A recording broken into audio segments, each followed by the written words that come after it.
ಇವತ್ ಬೆಳಿಗ್ಗೆ ಎದ್ದೇಳ್ತಿದ್ದಂಗೆ ನಂಗನ್ಸಿದ್ ಒಂದೇ. ಆಲ್ರೆಡಿ 4 ತಿಂಗಳು ಕಳ್ದೋಯ್ತು. ಇದು 5ನೇ ತಿಂಗಳು. ಈ 4 ತಿಂಗಳಲ್ಲಿ ನಾನು ಅನ್ಕೊಂಡಿದ್ನ ಎಷ್ಟೆಷ್ಟ್ ಮಾಡಿದೀನಿ ಅಂತ ಲೀಸ್ಟ್ ಹಾಕೊಳಕ್ ಕೂತ್ಕೊಂಡಾಗ, ಮಾಡಿರೋದು ಬರೀ 20% ಅಷ್ಟೇ.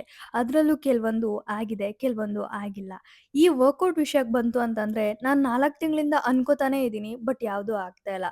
ಪ್ರಾಪರಾಗಿ ಡಯಟ್ ಮೇಂಟೈನ್ ಮಾಡ್ತಾ ಇಲ್ಲ, ಪ್ರಾಪರಾಗಿ ವರ್ಕೌಟ್ ಮಾಡ್ತಾ ಇಲ್ಲ, ಪ್ರಾಪರಾಗಿ ನಿದ್ದೆ ಮಾಡ್ತಾ ಇಲ್ಲ.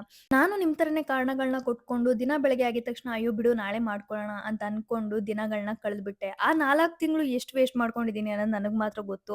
ನಿಮ್ಗೂ ಗೊತ್ತಿರುತ್ತೆ ಈ 4 ತಿಂಗಳು ನೀವು ಆಲ್ರೆಡಿ ಎಷ್ಟು ವೇಸ್ಟ್ ಮಾಡ್ಕೊಂಡಿದ್ದೀರಾ ಅಂತ. ಅದಕ್ಕೆ ಬೆಳಗ್ಗೆ ಎದ್ದಿದ ತಕ್ಷಣ ಫಸ್ಟ್ ವಾರ್ಮ್ ಅಪ್ ಇಂದಾನೆ ಸ್ಟಾರ್ಟ್ ಮಾಡಿದೆ. ಇನ್ನೂ ಒಂದು ವಾರ ಕಂಟಿನ್ಯೂಸ್ ವಾರ್ಮ್ ಅಪ್ ಮಾಡಿ ನಾನು ಈ 7 ಮಂತ್ಸ್ ಕಂಟಿನ್ಯೂಸ್ ಆಗಿ ವರ್ಕೌಟ್ ಮಾಡೋಣ ಅಂತ ಅನ್ಕೊಂಡೆ.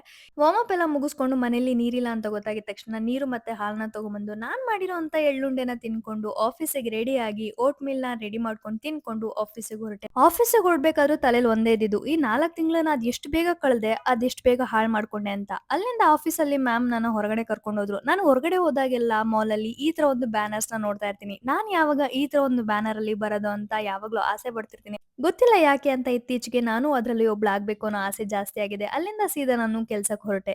ಮತ್ತೆ ನಾನ್ ನಿಮ್ಗೆ ನಾಳೆ ಸಿಗ್ತೀನಿ.